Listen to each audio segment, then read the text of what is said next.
कुछ परिस्थितियों में अगर आप कुछ नहीं बोलेंगे तो वही आपके लिए सबसे ज्यादा बेहतर होगा। इससे पहले कि आप इस कहानी में खो जाएं, इस चैनल को सब्सक्राइब जरूर कर लें। तो चलिए कहानी शुरू करते हैं। एक बार की बात है, एक युवा लड़का एक बार एक बौद्ध भिक्षु के पास पहुंचा। वो काफी परेशान लग रहा था और उसने बौद्ध भिक्षु से जाकर पूछा कि हे महात्मन, मैं अपने आप से परेशान हूँ, अपने आप से दुखी हूँ। बाहरी रूप से मुझे कोई दुख नहीं है, मैं धन धान्य संपन्न हूँ, मुझे कोई शारीरिक रोग भी नहीं है, लेकिन मैं खुद से परेशान रहता हूँ, अपने मन से परेशान रहता हूँ। अक्सर मेरी बातों को मेरा कोई भी दोस्त गंभीरता से नहीं लेता है और ना ही मेरे परिवार के लोग मेरी किसी बात को गंभीरता से लेते हैं। मैं जो कुछ भी सलाह देता हूँ या तो वो उसे मजाक में उड़ा देते हैं या फिर उसे गंभीरता से लेते ही नहीं है। मेरी बातों को कोई गंभीरता से क्यों नहीं लेता है? क्यों मेरी बातों पे कोई अमल नहीं करता? क्यों मेरी बातों में कोई रुचि नहीं दिखाता? क्या कारण है? कृपया मुझे बताने का कष्ट करें और मेरे मन के इस दुख को दूर करें। ये सुनकर बौद्ध भिक्षु ने कहा कि आज सुबह मैं चलित ध्यान करके वापस आ रहा था। रास्ते में कुछ कौवे काव काव कर रहे थे और वहीं पर जब मैं चलता हुआ कुछ दूर आया तो मुझे एक मोर की मधुर आवाज सुनाई दी। ये सुनकर अचानक मेरे मन में ख्याल आया कि कौवे कितना काव काव करते हैं, कितना बोलते रहते हैं, लेकिन कोई भी प्राणी कौवे की आवाज को पसंद नहीं करता। मोर हमेशा सही परिस्थिति के हिसाब से बोलता है। जब भी बारिश होने वाली होती है और बादल घिर आते हैं और बारिश होने की आशंका होती है, ऐसे में मोर अपनी मधुर आवाज में गाता है जो सभी को प्रिय होता है, सभी को अच्छा लगता है। ऐसे ही अगर इंसान सही परिस्थिति के हिसाब से सही शब्द बोले, सही वाणी बोले, तो वही वाणी दूसरों के लिए संगीत हो जाती है, संगीत बन जाती है और दूसरे लोग तुमसे सम्मोहित हो जाते हैं और वहीं पर तुम्हें सब लोग गंभीरता से लेने लगते हैं। और दूसरी तरफ अगर तुम यूं ही बेफिजूल ऐसे ही बोलते रहते हो, बिना किसी बात के बोले चले जाते हो, तो फिर तुम्हें कोई गंभीरता से नहीं लेता। तुम उस कौवे की भांति हो जाते हो जिसकी वाणी कोई पसंद नहीं करता और बाद में तुम्हें दुख होता है कि तुम्हें कोई गंभीरता से क्यों नहीं लेता। इसीलिए अपने शब्दों को बेहद बुद्धिमानी के साथ इस्तेमाल करना सीखो। अगर तुम नहीं सीखोगे तो समाज में तुम्हें कोई सम्मान या कोई गंभीरता से नहीं लेगा।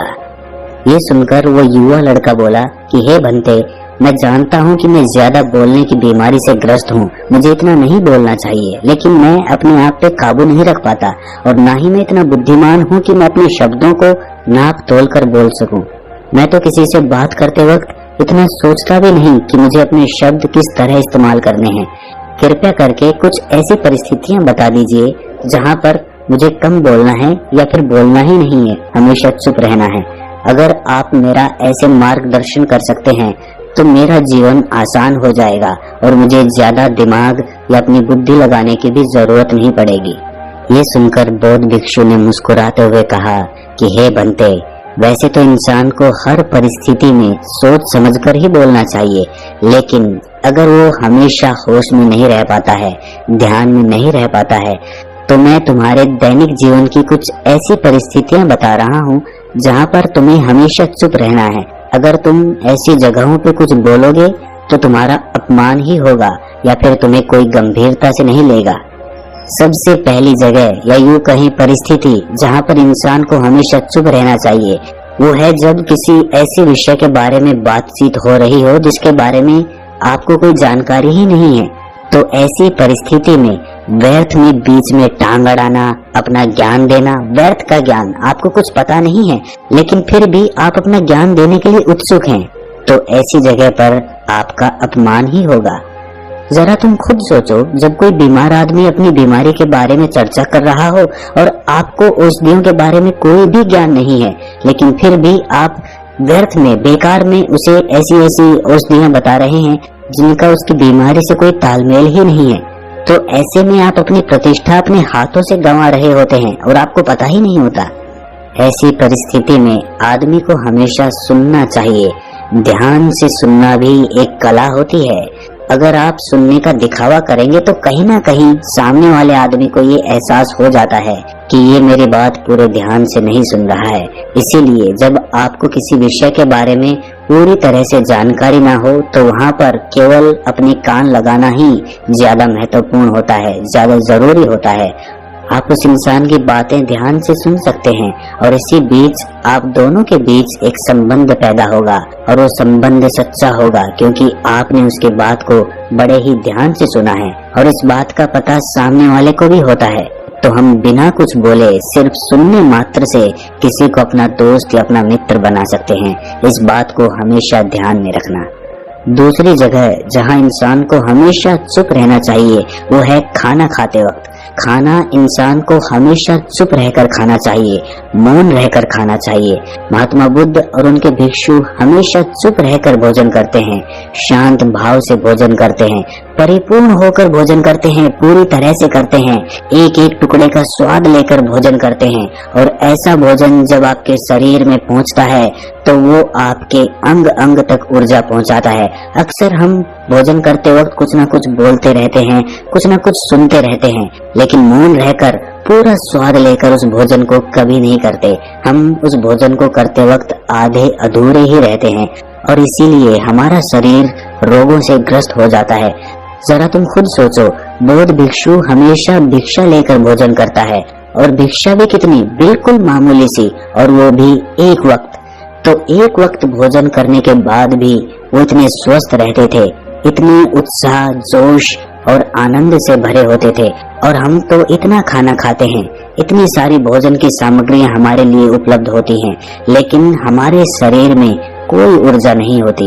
इसका सबसे बड़ा कारण होता है कि हम अपना भोजन होश में नहीं करते हैं, परिपूर्ण होकर नहीं करते हैं, मौन रहकर नहीं करते हैं। इसीलिए अपना भोजन हमेशा मौन रहकर ही करो। तीसरी जगह या यूं कहीं परिस्थिति जहाँ पर अगर आपने चुप रहना सीख लिया तो इसका मतलब ये है कि आपने अपने ऊपर विजय हासिल कर ली। जी हाँ, गुस्से में शांत रहना या चुप रहना इतना आसान नहीं होता है। अक्सर हम गुस्से से भरकर कुछ ऐसे शब्द या अपशब्द बोल जाते हैं जिसका पछतावा हमें हमेशा रहता है, लेकिन जुबान से निकला हुआ शब्द वापस नहीं हो सकता, उस शब्द को मिटाया भी नहीं जा सकता। अब वो जिंदगी भर हमारे दामन से जुड़ चुका है और वो गुस्से में बोला गया अपशब्द हमारे चित्त को समय समय पर बेचैन करता रहता है, दुखी करता रहता है। लेकिन गुस्से के वक्त चुप रहना सीखना भी एक बहुत बड़ी कला होती है। गुस्से में आदमी का अपने ऊपर काबू कहाँ रहता है, अपनी इंद्रियों को वो वश में कहाँ रख पाता है। इसीलिए इस कला को आप तभी सीख सकते हैं जब आप गुस्सा भी होश में रहकर कर पाएं। जब भी आपको गुस्सा आए, आपके दिमाग में सिर्फ एक ही बात आए कि मुझे चुप रहना है, मुझे किसी से कुछ गाली गलौज नहीं करना, किसी को कोई अपशब्द नहीं बोलना। और जब ये विचार गुस्से के साथ जुड़ जाता है और धीरे धीरे ये आदत बन जाता है तो आप अपने गुस्से को भी काबू में करना सीख जाते हैं। जब भी कभी गुस्सा आए तो किसी को कुछ बोलने की बजाय कुछ शारीरिक व्यायाम करना शुरू कर दो। उछलना, भागना, दौड़ना, जाके जिम करना, कुछ भी आप ऐसा व्यायाम कर सकते हो जिसमें आपका शरीर थक जाए। आप पाएंगे कि जब आपका शरीर थक जाता है तो आपका मन भी शांत हो जाता है। आपने उस गुस्से की ऊर्जा को एक सकारात्मक रूप दे दिया। और यही बुद्धिमान व्यक्ति की पहचान होती है, जो दूसरों के तानों से भी अपना घर बना लेता है, अपनी कामयाबी के रास्ते निकाल लेता है। वही सच में बुद्धिमान आदमी है। जो जहर को भी दवा बनाकर इस्तेमाल करना सीख जाए वही असली बुद्धिमान होता है। चौथी जगह जहां आप चुप रहेंगे तो आपके लिए वही सबसे ज्यादा बेहतर होगा, वही आपको सम्मान दिलाएगा। चौथी जगह है जब चार लोग आपस में बैठकर बातें कर रहे हों, कोई बैठक कर रहे हों, तो वहाँ पर जब चार लोग बात कर रहे होते हैं तो चारों लोग एक साथ तो बात कर नहीं सकते। एक बार में एक व्यक्ति बोलेगा और तीन सुनेंगे, तभी वो बैठक कामयाब हो पाएगी, तभी वो चर्चा सही रूप में आगे बढ़ पाएगी। लेकिन अगर कोई आदमी ऐसा बैठा हुआ है जो बीच में ही दूसरे की बात काटकर अपनी बात को ऊपर रखना चाहता है, तो ऐसे में वो चर्चा या वो बैठक आपको कहीं नहीं पहुंचाएगी और चारों लोगों के बीच आप सबसे मूर्ख कहलाओगे। अगर आपको अपनी बात कहनी है तो सामने वाले को अपनी बात पूरा करने दो, उसके बाद अपने विचार रखो। यही एक भद्र पुरुष या फिर कहीं जेंटलमैन की पहचान होती है। और आखिरी जगह, अगर हमारे माता पिता हमें कुछ कह देते हैं, हमारे बड़े बुजुर्ग हमें किसी बात पर डांट देते हैं या हमें थप्पड़ भी मार देते हैं, तो ऐसी जगहों पे आपका चुप रहना ही उनके प्रति सम्मान दिखाएगा, उनके प्रति आदर का भाव व्यक्त होगा। अगर आप उनके सामने उनका विरोध कर देते हैं, उनका प्रतिरोध कर देते हैं, तो वो गुस्सा तो थोड़ी देर बाद शांत हो जाएगा, लेकिन वो कही गई बात, वो विरोध किया हुआ शब्द या फिर कुछ भी उल्टा सीधा हमेशा आपके मन को सताएगा और आपके माता पिता को हमेशा यही लगेगा कि आज ये हमारी इज्जत नहीं करता, आज ये हमारी बात नहीं मानता, क्योंकि ये कमाने लग गया है, ये बड़ा आदमी बन गया है।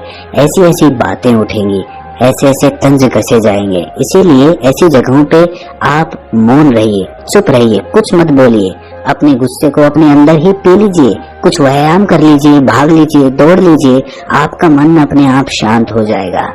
आखिर में बौद्ध भिक्षु ने अपनी बात को खत्म करते हुए कहा कि कम शब्दों में अपनी भावनाओं को उतारना सीखो। शब्द हथियार की तरह होते हैं, बोलो तो होश में बोलो, ध्यान में बोलो। जीवन शैली ऐसी बना लो कि आप जब भी बोलो पूरे होश में रहकर बोलो, पूरे आनंद के साथ बोलो, पूरे प्रेम के साथ बोलो।